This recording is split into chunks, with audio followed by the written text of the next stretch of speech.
They tell us it's to save the earth. But what they really mean is they're preparing to abandon it. The same ones poisoning the sky now hoard air below. The same hands robbing the soil build cities beneath it. And while they stir up chaos on the surface, they ready their escape routes in the clay. It's not survival, it's succession. This isn't about saving the world. It's about keeping it, keeping dominion, hiding in the dust like the serpent once did. Now with tech, tunnels, and titanic egos. But the deeper they dig, the closer they get to the pit. And there's only one door out of that place. We weren't called to join them in the clay. We were made to rise like living water. The dust of the ground once birthed man.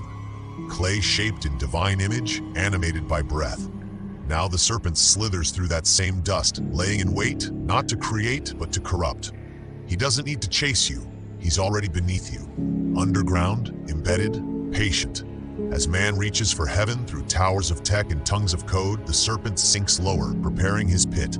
But the seed knows the soil. The thread may be buried, but it is not severed. There is a remnant, marked and armored, not to rage like beasts, but to stand in love sharpened by truth. They've always hidden in plain sight.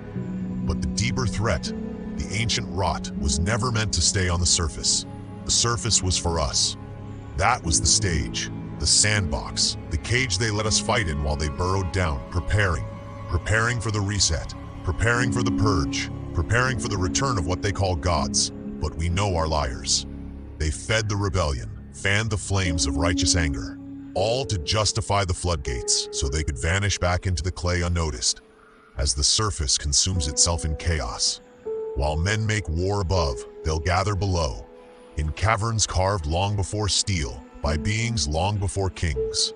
Scripture said they'd run to the rocks, call to the mountains, fall on us and hide us from the face of the Lamb.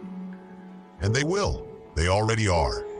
But the Lamb doesn't lose. We're not chasing shadows anymore. We're pulling back the curtain. We're exposing the tunnels. We're naming the war. They think they'll rise again from the clay. But the potter's coming.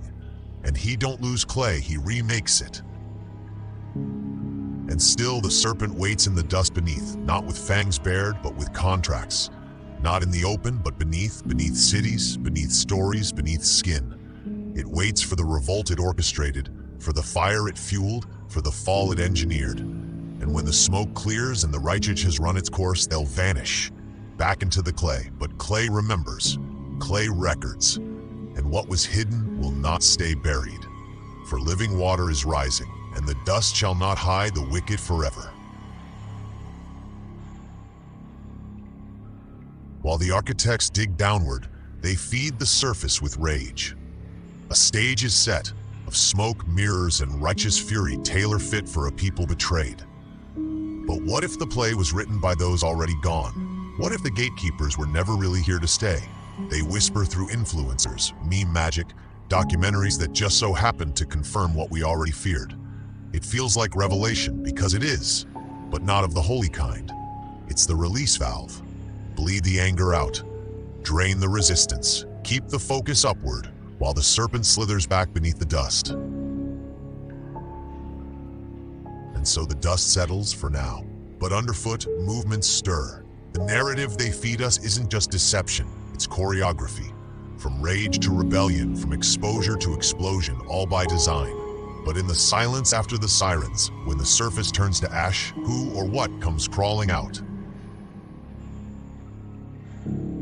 So while they bait revolt on the surface, stirring justified rage in a distracted nation, below they're not just hiding, they're building. Not just bunkers, but thrones.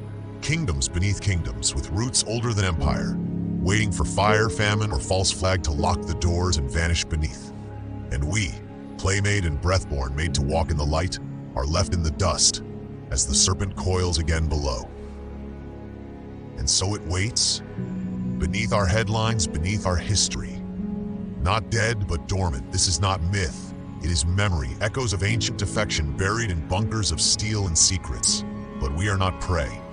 We are not clay to be molded by liars and cowards. We are the seed, the spark in the dirt, the breath in the dust, and the serpent fears what's rising above.